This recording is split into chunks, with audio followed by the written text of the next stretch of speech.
Nous posons aujourd'hui la première pierre de la relance. Nous posons aujourd'hui la première pierre vers un avenir meilleur. Ce budget n'est pas juste une réponse à l'urgence de la situation, mais un projet de société qui regarde plus loin, plus haut et plus juste. Un budget qui allie croissance, éthique et responsabilité.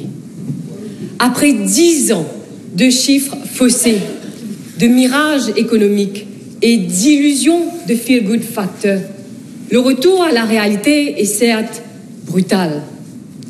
Le rapport The State of the Economy, présenté en début d'année, en dit long. Il n'y a absolument aucune marge de manœuvre. Ils ont pratiqué une politique de terre brûlée. Les chiffres du déficit budgétaire et de la dette du secteur public ont été largement sous-estimés. Ils sont en réalité bien plus élevés que l'on faisait croire à la population. Madame la Présidente, ce gouvernement aurait pu choisir la facilité. Ce gouvernement aurait pu choisir des gains politiques. Mais ce gouvernement a fait le choix, a eu le courage, au prix d'un mécontentement temporaire, de faire ce qui est nécessaire pour assurer des lendemains meilleurs et de ce qui est le mieux pour les générations futures. Nous avons un engagement envers le peuple mauricien. Nous avons un engagement envers la jeunesse mauricienne. Nous avons la responsabilité de laisser, après notre passage, un héritage digne à nos enfants. Et c'est exactement ce que nous faisons aujourd'hui. En effet, l'ancien régime, qui se voulait socialiste et prétendait mettre l'humain au centre du développement, a géré l'argent du peuple avec légèreté, pour dire le moins. Aucune vision à long terme, zéro planification, des mises en scène d'initiatives pour des opérations coupe-ribon, des largesses irréfléchies et irrationnelles. Voilà à quoi le gouvernement MSM nous avait habitués durant ces 2 mandats. Et avec quel argent? Un argent que nous n'avions pas, celui de l'illusion monétaire. Mais les Mauriciens ne s'y sont pas trompés. Ils ont bien constaté que les prestations sociales ne correspondaient à rien aux augmentations dans les supermarchés ou à la station d'essence. Résultat, grâce à l'amateurisme économique du précédent gouvernement, nous risquions d'être classés junk state par l'agence de notation Moody's. Ce qui aurait eu de graves répercussions sur la santé économique du pays et par ricochet sur le quotidien des Mauriciens. Un junk state veut dire moins d'investissements étrangers. Et moins d'investissements mène à la dépréciation de la roupie. Les importations deviennent plus chères, le panier de la ménagère coûte plus cher et les factures augmentent. Moins d'investissements, c'est plus de dépenses pour l'État, donc potentiellement moins de soutien à la population. Et les plus affectés seront les classes moyennes et les vulnérables. Moins d'investissement, c'est un ralentissement économique. Les entreprises peuvent être dans la contrainte à réduire leurs effectifs, qui pourrait donc mener à perte d'emploi, à chômage. Et c'est aussi une détérioration probable des services publics avec moins de ressources pour financer l'éducation, la santé, l'eau, l'électricité. Voilà les conséquences éventuelles d'une rétrogradation de Moody's. Et en tant que gouvernement responsable, nous avons fait le choix de protéger l'ensemble de la population de telles catastrophes. Madame la Présidente, au cours de notre mandat, comme annoncé dans le discours programme, nous viendrons avec le Fiscal Responsibility Act pour mieux encadrer les dépenses publiques. Pour l'heure, le présent budget fait provision de mesures pour plus de transparence et de bonne gouvernance. Le fait que le rapport du directeur de l'audit pourra finalement être débattu au sein de cette Assemblée et que les institutions concernées puissent mener des enquêtes constitue un pas dans ce sens. Année après année, le rapport du directeur de l'audit met en lumière des milliards de roupies de gaspillage. Et ce gaspillage représente ces précieuses ressources qui auraient pu être utilisées pour des services essentiels. C'est dans le juste ordre des choses que les élus du peuple puissent questionner l'utilisation de l'argent du peuple. De même, intégrer les fonds spéciaux au Consolidated Fund abonde dans le même sens, car le Parlement aura un droit de regard sur les caisses de l'État. Il est aussi à saluer l'attention accordée à améliorer notre système de statistiques, car un mauvais diagnostic conduit forcément à un mauvais remède. Et je dis remède parce que notre économie est malade du manque de vision du précédent régime, qui a privilégié des mesures électoralistes éphémères plutôt que des solutions courageuses à long terme. Continuer dans cette direction aurait été synonyme d'hypothéquer l'avenir de la jeunesse. Car il en faut du courage pour assumer l'impopularité des décisions devant lesquelles d'autres ont fui dans le passé. Et je fais ici allusion à la réforme de la pension de retraite. Depuis près de 2 décennies, les experts tirent la sonnette d'alarme quant à la non-durabilité de notre système de pension universelle. Quand la population vieillit, notre espérance de vie augmente et le rapport actif-retraité rétrécit. Et dans sa forme actuelle, la Basic Retirement Pension creuse une inégalité et une injustice profonde entre les générations. Nous comprenons parfaitement les protestations. Nous comprenons les réticences d'un tel changement. Tant l'âge de 60 ans représente une étape de vie synonyme de reconnaissance et de repos. Et ce gouvernement n'a pas été insensible aux réactions légitimes et critiques. Des critiques qui rappellent la réalité des Mauriciens, surtout ceux qui exercent des métiers pénibles, ceux qui survivent de la pension, les femmes de foyer. Le gouvernement les a entendus. Mais la politique en faveur des aînés ne se limite pas à la pension. Elle concerne aussi et surtout la santé.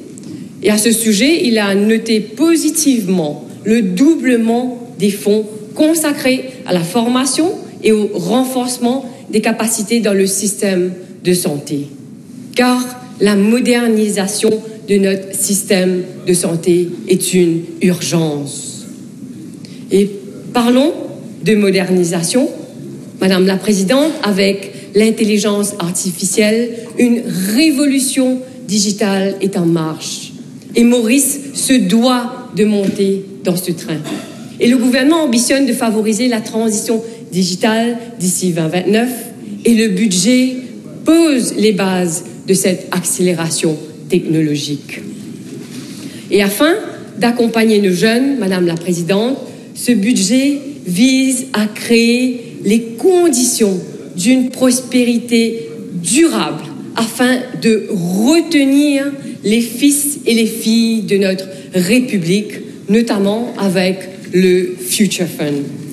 Et ce fonds, constitué à partir des contributions découlant de l'accord de la rétrocession des Chagos, a pour vocation de préparer l'avenir à travers 5 pôles de croissance, qui sont la sécurité alimentaire, la transition écologique, l'économie bleue, l'intelligence artificielle et l'entrepreneuriat. Madame la Présidente, l'une des particularités des crises et de mettre en évidence nos fragilités. Ce fut le cas avec la crise Covid qui a mis à nu notre souveraineté alimentaire. Et le gouvernement d'alors était plus occupé à surfacturer un médicament ou à passer des lois liberticides alors qu'une crise sociale nous pendait au nez.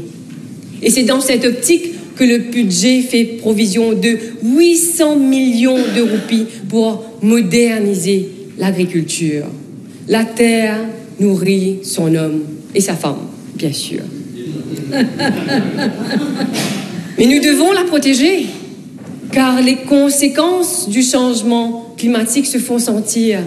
Et Maurice étant un petit État insulaire est plus vulnérable.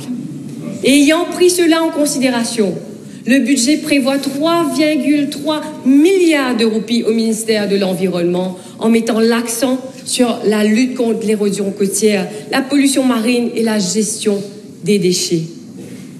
Avec notre souveraineté retrouvée sur les Chagos, Madame la Présidente, la République de Maurice se positionne comme un État-océan. L'économie bleue est un océan d'opportunités. Contrairement à l'ancien régime, nous n'allons pas laisser passer cette chance de la développer. Madame la Présidente, avec ce budget, le gouvernement veut encourager la culture de l'effort, comme dans le sport où la victoire s'arrache par le sacrifice, la discipline et le travail. Et c'est pour cela que nous encourageons la participation des jeunes et des femmes. Et à ce propos, le budget s'engage à rendre le marché du travail plus accessible aux femmes grâce à des modalités de travail flexibles et à faciliter l'emprunt pour les femmes entrepreneurs. Investir dans les femmes et les filles, c'est accélérer le progrès. Madame la Présidente, le développement d'un pays passe aussi par une population en bonne forme, un peuple en bonne santé dans son corps et sa tête, c'est une nation qui avance. L'ancien président du Burkina Faso l'a dit, nous avons besoin d'un peuple sain, vigoureux et audacieux. Et le sport offre un cadre idéal pour élever chez nos jeunes ces vertus. Et animé par l'envie de voir une jeunesse qui se bouge et qui bouge, le budget prévoit une enveloppe record d'1,1 milliard de roupies pour le ministère de la Jeunesse et des Sports. Et cela s'ancre dans notre vision de faire du sport un pilier central de notre nouvel ordre social en investissant dans le bien-être de nos citoyens. Madame la Présidente, nous finalisons aussi la nouvelle loi sur le sport qui a pour objectif que les jeunes talents soient mieux identifiés, encadrés et promus dès leur plus jeune âge pour encourager une pratique régulière du sport et contribuer à réduire les maladies non transmissibles, pour promouvoir un mode de vie sain dès l'école, pour que le sport devienne un outil puissant de lutte contre les discriminations, la violence et les fléaux, et pour que le sport inculque les valeurs essentielles, les valeurs citoyennes, pour stimuler l'économie du sport, pour qu'elle ouvre la voie à la professionnalisation du secteur sportif, pour que les fédérations sportives soient mieux structurées et leur permettent d'être plus performantes, pour permettre à nos athlètes de briller encore plus sur la scène régionale et mondiale, pour garantir la bonne gouvernance et l'éthique au sein des fédérations et pour protéger les droits des athlètes. Madame la Présidente, ce budget amorce en réalité un changement radical de cap économique. Là où l'ancien régime avait basé notre économie sur la consommation, nous misons sur une économie de production, d'investissement et d'innovation afin de bâtir les fondations d'une croissance durable. Madame la Présidente, une économie basée sur la consommation qui remplit ses caisses avec la TVA est profondément inégalitaire parce que la TVA est une taxe sur toute la population indistinctement. Et ce sont les plus modestes et les plus vulnérables qui en souffrent. Et ce budget a fait le choix de ne pas accabler davantage la classe ouvrière. D'un côté, nous nous sommes engagés à ne pas augmenter la TVA et à enlever la TVA sur certains aliments. Et de l'autre, nous accordons un soulagement fiscal à 81% d'employés qui ne paieront pas d'impôts. Et la majorité des jeunes qui sont en emploi se retrouvent parmi ces bénéficiaires.